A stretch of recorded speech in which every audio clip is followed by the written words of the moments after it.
Hello everyone, I hope all of you are staying safe and staying healthy. In this video, let us learn about bacterial RNA polymerase. RNA polymerase is an enzyme which helps in the synthesis of mRNA. This enzyme is very important for the synthesis of RNA, and this enzyme is DNA directed RNA polymerase because the DNA template, the strand on the DNA acts as a template for the RNA synthesis. So therefore the DNA is directing the RNA synthesis. So RNA polymerase is usually a DNA directed RNA polymerase. In bacteria, a single RNA polymerase will transcribe almost all the genes. In 1960, there were 4 research groups who were working independently on this bacterial RNA polymerase, and they discovered the RNA polymerase. Now, the direction of RNA synthesis is 5' to 3'. So, therefore, the direction of RNA polymerase is also 5' to 3'. So, RNA polymerase will synthesize RNA in 5' to 3' direction. Now, when an RNA is getting synthesized, we know that the nucleotide chain is formed.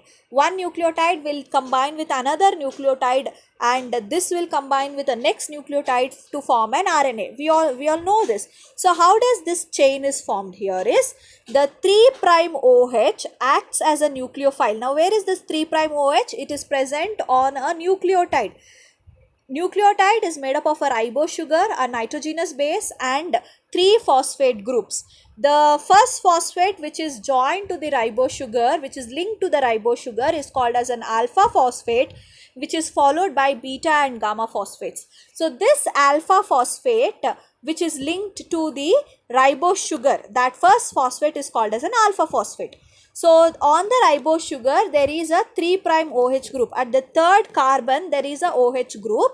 Now the first nucleotide has a 3' OH group, which will act as a nucleophile, and it attacks the alpha phosphate of the incoming new ribonucleoside. So the 3' OH, when it is acting as a nucleophile and when it attacks the alpha phosphate of the incoming ribonucleoside, a phosphate bond is formed between this 3' OH and the alpha phosphate group. So therefore a nucleotide will form a phosphate bond with another nucleotide. So like this, an RNA chain will be formed. So here RNA polymerase in its core has Mg2 plus metal ion, which helps in the catalysis of the bond formation. Now this mRNA is also follows, or the RNA also follows Watson-Crick base pairing. So when I say base pairing, it's not the base pairing between the RNA itself. So when I say Watson and Crick base pairing, the nucleotides that are present in RNA are AUGC, adenine, uracil, guanine and cytosine. So on the DNA template, if TAC is the sequence present, then it gets copied as AUG. T will code for A, and A will code for U, and C will code for G. So that pairing is called as that DNA and RNA base pairing is again a Watson and Crick base pairing. And for RNA synthesis, primer is not required. If you see, for a DNA replication to occur, primer is required. Primer synthesis will occur first and then replication will start. Whereas for RNA synthesis, no primer is required. As I told you here, the nucleotide that is present on the mRNA or the RNA will combine with another incoming nucleotide to form NMP, nucleoside monophosphate, will combine with nucleotide triphosphate to form nucleotide monophosphate plus 1, and during this reaction beta and gamma phosphates are released out. So 2 pyrophosphate molecules or 2 inorganic phosphate molecules are getting released. So this is how the mRNA length keeps increasing. And the bacterial RNA polymerase has an elongation rate of 50 to 90 nucleotides per second. So in 1 second, the RNA polymerase will add 50 to 90 nucleotides to the RNA chain. and this bacterial RNA polymerase is more error prone. That is the reason any virus which is having an RNA genome will undergo a lot of mutations, because RNA polymerase is more error prone. They do a lot of mistakes when they are adding nucleotides. So therefore a lot of mutation keeps occurring in the organisms which has RNA as their genome. Moving on into the structure of the RNA polymerase. Most of the bacterial RNA polymerase contains 6 types of polypeptide chains. That is, they have 2 alpha chain, 2 beta chain, 1 omega chain and another sigma polypeptide chain. The RNA polymerase in its core enzyme is having only 5 polypeptide chains.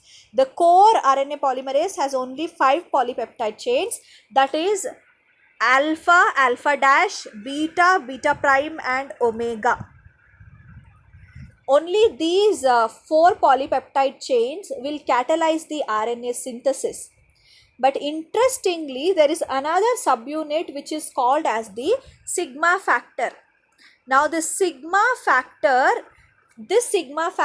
do not have any catalytic activity. They do not synthesize RNA, but they help the core enzyme to recognize the promoter. So when the sigma factor is bound to the core enzyme, the 6 subunit complex is called as the holoenzyme. Without the sigma factor, these components are called as apoenzyme. So the apoenzyme plus sigma factor will become a holoenzyme, and the sigma factor is the factor which helps the RNA polymerase to recognize the promoter. Only when the sigma factor is bound to the RNA polymerase, the RNA polymerase can bind to the correct promoter region. If sigma factor is not there, then the RNA polymerase cannot recognize the promoter region. So sigma factor is very important for the initiation of transcription, because the RNA polymerase has to recognize the correct promoter. But once the RNA synthesis starts, the sigma factor will fall off and the RNA polymerase will do the catalysis of the transcription. Now this is a detailed structure where RNA polymerase is usually a crab claw shaped, where the beta regions, the beta polypeptide chains are present in the pincers of this crab claw. So if you see, this is a protein, so ribbon and chain arrangement you can see here. So this is the region where beta chains are present, and this is the active center cleft, where there is a metal ion, that is Mg2+, which helps in the catalysis of mRNA synthesis. So I told you the 3' OH will have a nucleophile attack on the incoming alpha phosphate. That is because of this metal ion. So it is a metal ion catalytic mechanism. So Mg2+ is the metal ion which helps in the catalysis of RNA synthesis. Now this RNA polymerase has different channels in it, and these channels are termed as NTP channel, downstream DNA channel, T channel, NT channel and RNA exit channel. So let us see what are the different roles of these channels. Now NTP channel is called as ribonucleotide uptake channel.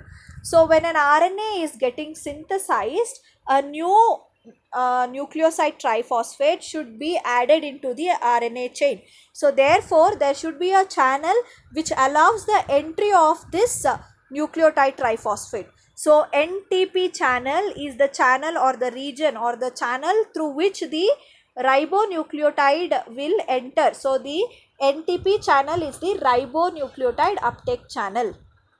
Then there is something called as downstream DNA channel. The DNA that has to get transcribed, should enter into the RNA polymerase. So through this downstream DNA channel, the DNA that is to be transcribed will enter through this downstream DNA channel. And we have something called as template channel or T channel. Now this T channel is the exit site for the template strand. The template strand is directing the RNA synthesis. So T channel is the exit site for the template strand, and NT channel, there is something called as NT channel. So this NT channel is the exit site for the non-template strand, that is the coding strand. And then you have RNA exit channel. RNA exit channel allows the growing RNA chain to leave the enzyme as it is getting synthesized. So as the RNA is getting synthesized, it has to leave the RNA polymerase. So that will leave this RNA the RNA that has to leave the RNA polymerase will come out through the RNA exit channel. And there is one more important component in the RNA polymerase, which is called as a rudder. Now this rudder is a part of the beta subunit which will unwind the DNA. The DNA should get unwound. The transcription bubble has to be formed for the mRNA synthesis. So the unwinding of the DNA will happen in the rudder region. So these are the different channels of RNA polymerase which has different roles in RNA synthesis. That is all about the structure of a bacterial RNA polymerase. Thank you all. We'll see more about transcription, how transcription occurs in our next coming videos. Thank you all.